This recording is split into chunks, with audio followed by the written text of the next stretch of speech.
Assalamualaikum, kembali lagi dengan saya dengan materi fungsi hakim dalam pengadilan. Kira-kira apa itu hakim? Hakim adalah pejabat yang bertugas di dunia hukum untuk memutuskan hukuman, memeriksa hukuman, dan menyelesaikan perkara. Hakim adalah pejabat yang melakukan kekuasaan kehakiman dan memimpin persidangan yang diatur dalam undang-undang. Apa fungsi hakim? Pejabat negara yang diutus untuk menghakimi terpidana dan ya dituntut untuk seadil mungkin dalam mengatasi manusia-manusia yang mungkin telah berperilaku buruk. Hakim merupakan pejabat yang melakukan tugas kekuasaan kehakiman untuk memeriksa, memutus, dan menyelesaikan perkara pidana dan perkara perdata di tingkat pertama. Ada 3 produk hakim dalam memutus perkara. Apa saja ya kira-kira? Nah, yang pertama ada putusan, kedua penetapan, ketiga adalah akta perdamaian. Putusan adalah pernyataan hakim sebagai hasil dari pemeriksaan perkara gugatan atau contentious. Contohnya seperti berikut. Mengadili 1. Menyatakan terdakwa Juraida Hanum telah terbukti secara sah dan meyakinkan bersalah melakukan tindak pidana pembunuhan berencana yang dilakukan secara bersama-sama sebagaimana didakwakan dalam dakwaan primer penuntut umum. Menjatuhkan pidana kepada terdakwa Juraida Hanum oleh karena itu dengan pidana mati. Memerintahkan terdakwa tetap dalam tahanan. Lalu ada penetapan. Penetapan adalah pernyataan hakim sebagai hasil dari pemeriksaan perkara permohonan atau volunteer. Berikut contohnya. Ratusan pelajar SMP dan SMA di Ponorogo, Jawa Timur kedapatan hamil di luar nikah.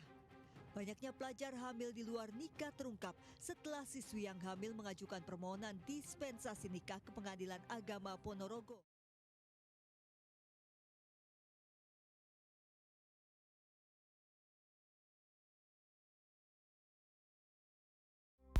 Lalu ada akta perdamaian. Akta perdamaian ini adalah akta yang dibuat oleh hakim yang berisi hasil musyawarah antara para pihak yang bersengketa.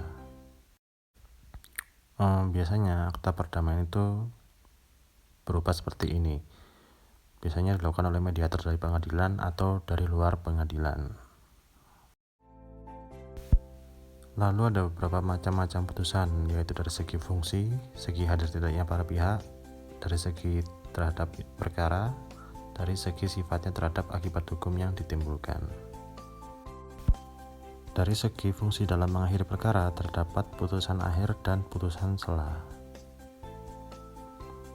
Putusan akhir ini adalah putusan untuk mengakhiri pemeriksaan persidangan yang sudah melalui semua tahapan pemeriksaan maupun yang tidak menempuh semua tahap pemeriksaan.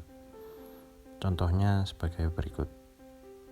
Putusan nomor 777 PIT B 2016 PN Jakarta Pusat demi keadilan berdasarkan ketuhanan Yang Maha Esa, Pengadilan Negeri Jakarta Pusat yang memeriksa dan mengadili perkara-perkara pidana. Lalu ada putusan sela. Putusan sela ini adalah putusan yang dijatuhkan saat masih dalam proses pemeriksaan perkara dengan tujuan untuk memperlancar jalannya pemeriksaan. Putusan sela ini tidak dibuat secara terpisah, melainkan hanya tertulis di dalam berita acara saja. Putusan sela nomor 797 PIT B 2022 PN Jakarta Selatan demi keadilan berdasarkan ketuhanan. Dari segi hadir tidaknya para pihak, yang pertama ada putusan gugur, putusan verstek, dan putusan kontradiktoir. Putusan gugur menyatakan bahwa gugatan atau permohonan gugur karena penggugat atau pemohon tidak hadir.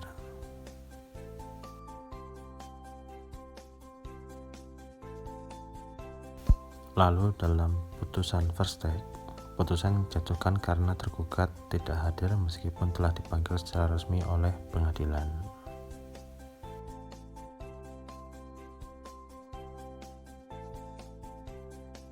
Lalu pada putusan kontradiktor, putusan akhir yang dijatuhkan di dalam persidangan tidak dihadiri salah satu pihak ataupun para pihak, namun dengan syarat para pihak pernah hadir dalam persidangan.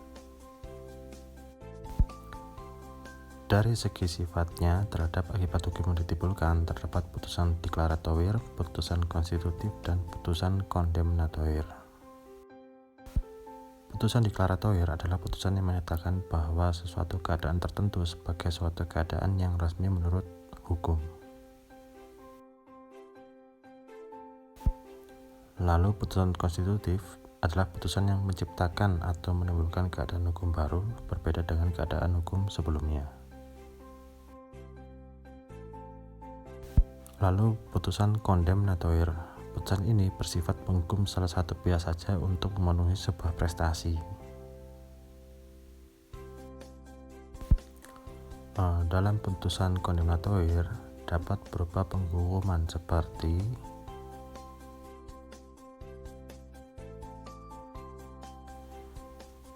1. Menyerahkan suatu barang. 2. Membayar sejumlah uang. 3. Melakukan suatu perbuatan tertentu. 4. Menghentikan suatu perbuatan. Terima kasih telah menonton. Sampai jumpa kembali.